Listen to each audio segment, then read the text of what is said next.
káàbọ̀ sí orí ètò wa níbi tí a ti ń kọ́ bí a ṣe lè sọ àwọn ọ̀rọ̀ Yorùbá kọ̀ọ̀kan ní èdè Gẹ̀ẹ́sì. Ẹ máa bá wa ká lọ.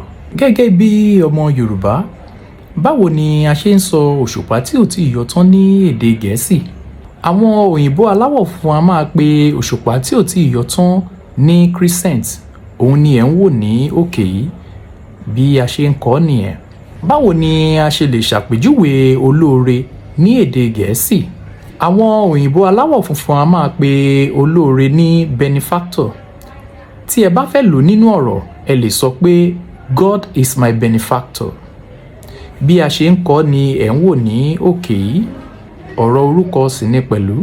Gẹ́gẹ́ bí ọmọ Yorùbá, báwo ni a ṣe lè sọ wípé ènìyàn fi ogún sílẹ̀ fún ọmọ tó bí ní èdè Gẹ̀ẹ́sì?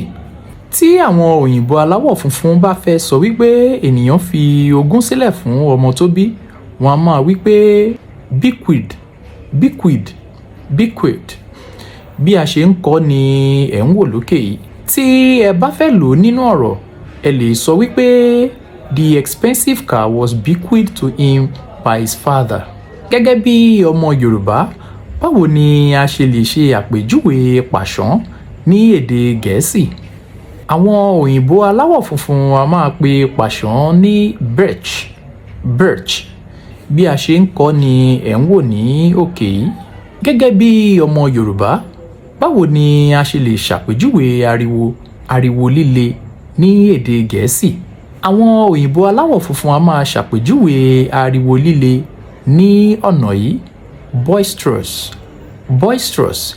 Bí a ṣe ń kọ́ ni ẹ̀ ń wò lókè yìí.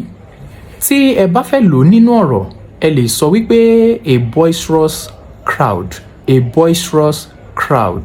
Gẹ́gẹ́ bí ọmọ Yorùbá, báwo ni a ṣe lè sọ wípé ènìyàn ṣe ẹṣin lọ́ṣọ̀ọ́ ní èdè Gẹ̀ẹ́sì? Tí àwọn òyìnbó aláwọ̀ funfun bá fẹ́ sọ wípé ènìyàn ṣe ẹṣin lọ́ṣọ̀ọ́, wọ́n máa wípé caparisoned, caparisoned rather, caparisoned, caparisoned. The horses stood majestically caparisoned.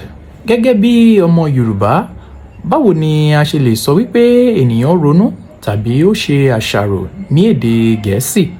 Tí àwọn òyìnbó aláwọ̀ funfun bá fẹ́ sọ wípé ènìyàn ṣe àṣàrò tàbí ó ronú, wọ́n á máa sọ wípé cogitate, cogitate.